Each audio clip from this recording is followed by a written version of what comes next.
Before we get into client-side JavaScript, let's talk about all the security holes that we accidentally opened up. We are using JavaScript's template strings to create our HTMLs, which is not only a little inconvenient but also dangerous. Consider how we insert the image description into the HTML. The description is something that users enter into a form when uploading their images.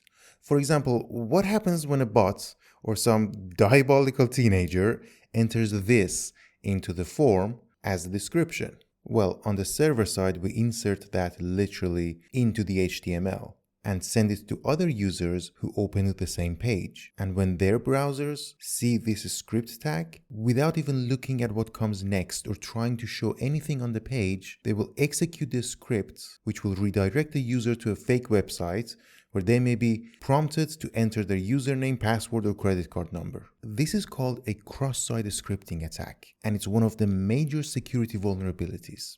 So whenever we inject something into the HTML, if it comes from an untrusted source, we must sanitize it, neutralize it, make sure it will not be interpreted as HTML but only as plain text. HTML gives us alternative ways to show characters like the angle brackets or the less than sign that would be interpreted as plain text. For example, instead of the less than sign, we can write ampersand LT followed by semicolon, and that will show the less than sign literally. To avoid cross-site scripting attacks, there are actually 5 characters that we must escape, and this object maps each one into its sanitized version.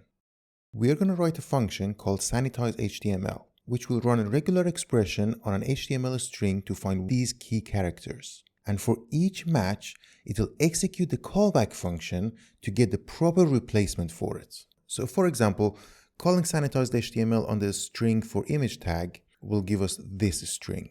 Every place where we used untrusted data inside a string template must be wrapped with sanitized HTML. But this strategy, as you might imagine, has a huge flaw. What happens when we forget to do this? Especially as the website grows, how do we make sure we never forget to sanitize untrusted data? Leaving even one could expose every user to cross-site scripting attacks. One way to approach this problem is to flip the default behavior. You see, template strings default behavior is unsafe. It injects anything, anywhere with no protection. And we have to explicitly tell it every single time to do the right thing. If we can flip this behavior and make it safe by default unless told otherwise, it'll be much easier to do the right thing and much harder to do the wrong thing.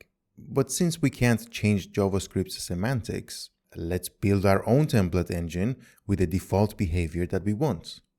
The goal is to be able to write something like this, where we, for example, indicate where the description text should go and then pass the description separately to the render function, which will automatically sanitize it for us. And notice we no longer use the $sign curly braces syntax. Instead, we use double curly braces. That doesn't have any special meaning in JavaScript. It's just a normal string. It's the render function itself that will treat it as a special. This function takes a string as the template and the properties object. Then it looks for a name inside double curly braces, and when found, it replaces that piece of the string with its corresponding value from the properties object. Now let's rewrite all the HTML templates using our own template engine. We pass a string to the render function, put the name of the variables inside double curly braces, and then pass an object that includes all those variables we used inside the template. Just for test, let's put some malicious code in the description of an image and open its page. The script is not executed, as you can see, but instead shown as plain text on the page. For the home page, we need a way to tell the render function that this particular property should not be sanitized, because it is HTML and must be interpreted as such. When we do need this behavior, I'd like to make it absolutely obvious that this property is unsanitized to minimize mistakes.